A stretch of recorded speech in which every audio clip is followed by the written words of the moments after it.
Honorable Qadir Mastan. பிஸ்மில்லாஹிர்ரஹ்மானிர்ரஹீம். காலஞ்சென்ற பாராளுமன்ற உறுப்பினர்களுக்கான இந்த அனுதாப பிரேரணையில் எனக்கு சந்தர்ப்பம் தந்தமைக்கு நன்றிகளை கூறிக்கொண்டோம். எனது ஸ்ரீலங்கா தொழிலாளர் கட்சி சார்பாக அதேபோல் எனது வன்னி மாவட்ட மக்கள் சார்பாக நான் இந்த காலஞ்சென்ற எமது முன்னாள் பாராளுமன்ற உறுப்பினர்களான குறிப்பாக நான் சொல்வதென்றால் எமது சுதந்திரத்துக்காகவும் அதே மாதிரி அரசியல் ரீதியாக பல விடயங்களை செய்த சேனநாயக்க குடும்ப பாரம்பரியத்திலிருந்து தோன்றியவர் தான் இந்த ருக்மன் சேனநாயக்கா அவர்கள் பல அவர்களுடைய அரசியல் காலகட்டத்தில் பல இன்னல்களுக்கு முகம் கொடுத்து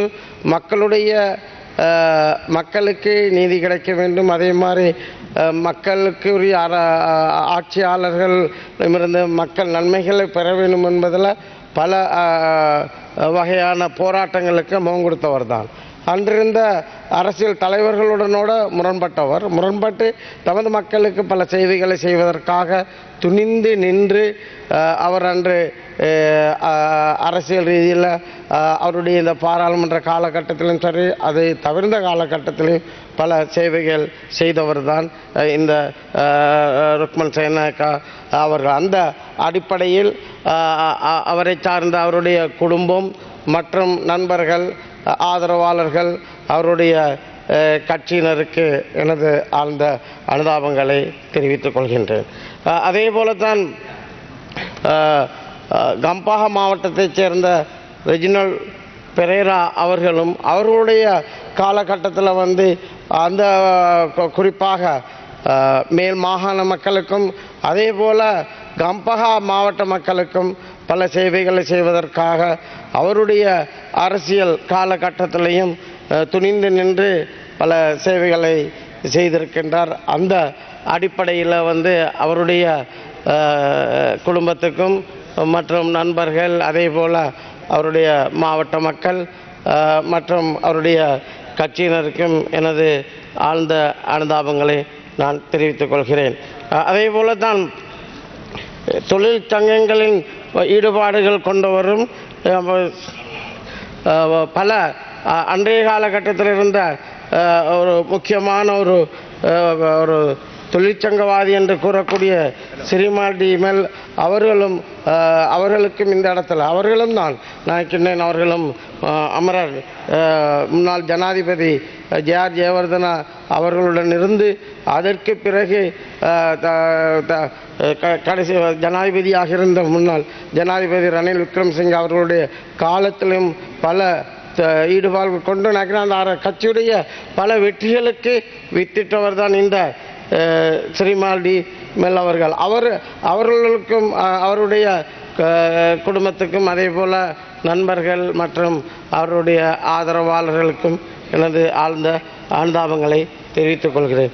குறிப்பாக நாங்கள் சொல்வதென்றால் டாக்டர் இலியாஸ் அவர்களை பற்றி நாங்கள் சொல்வதென்றால் பல விடயங்களை கூற முடியும். அவர்கள் உண்மையிலே அரசியலுக்கு வர முதலே பல சமூக சேவைகள் செய்த வருவார். அதே போல தான் அவருடைய குடும்பமும் செய்து கொண்டிருக்கின்றது. குறிப்பாக சொல்வதென்றால் 90ஆம் ஆண்டு வடமாகாணத்தில் இருந்த முஸ்லீம்கள் இடம்பெயர்ந்த வரையில் அவர்களுக்காக நின்று குரல் கொடுத்து அவர்களுடைய பல தேவைகள், அதாவது அங்கு மீள் குடியேற்றம் அந்த மாவட்டத்திலே மக்களை மீள் குடியேற்றுவதில் பல விடயங்களில் முன்னின்று அந்த மக்களுடைய இன்று நிம்மதியாக அங்கு வாழ்வதற்குரிய காரணகர்த்தாக்களில் குறிப்பாக டாக்டர் இலியாஸ் அவர்களும் ஒருவர். அதே போல் குறிப்பாக நாங்கள் சொல்வதென்றால் 1996ஆம் ஆண்டு அங்கு இஜ்திமா நடைபெற்றது. அந்த இஜ்திமாவை மிகவும் வெற்றிகரமாக புத்தள மாவட்டத்தில் நடத்துறதில் மிகவும் பிரதானமான பங்காளியாக எமது இந்த டாக்டர் இலியாஸ் அவர்கள் இருந்திருக்கிறார்கள் என்பதை இங்கே நாங்கள் குறிப்பிட வேண்டும். அதே போல தான் நாங்கள் ஒரு போராட்டம் குணம் படைத்தவர். போராட்ட குணம் என்றால் எந்த விடயத்துக்கும் சமூகத்துக்கும் சரி மக்களுக்கும் நன்மை அடைய வேண்டும்ங்கிற அடிப்படைகளில் பல போராட்டங்களும் படைத்து ஒவ்வொன்றிலையும் நாங்கள் பலஸ்தீன போராட்டத்தை எடுத்துக்கொள்ளலாம். அதே போல் ஈரானும் பல போராட்டங்களில் ஒரு முன்னின்று இங்கு அதாவது கொழும்புல நடக்கிற போராட்டத்துக்கு புத்தளத்திலிருந்து வந்து விடுவார். அவ்வாறான ஒரு துணிச்சல் மிக்க உண்மையிலே பாராட்டக்கூடிய ஒரு நபராக தான் இவர் இருந்தார். இவருடைய அந்த செயல்பாடுகள் இடம்பெயர்ந்த மக்கள் இவர் புத்தளத்தைச் சேர்ந்த புத்தள மாவட்டத்தைச் சேர்ந்த ஒரு சமூக சேவையாளராக இவருடைய குடும்பம் இருந்தாலும் யாழ்ப்பாணத்தில் உள்ள இடம்பெயர்ந்து வந்த மக்கள் தான் இவருக்கு வாக்குகளை அளித்து இவரை ஒரு பாராளுமன்ற உறுப்பினராக்கினார்கள். அந்த அளவுக்கு எந்த விதமான பாகுபாடுகளும் இல்லாமல் செயல்பட்டவர்கள்.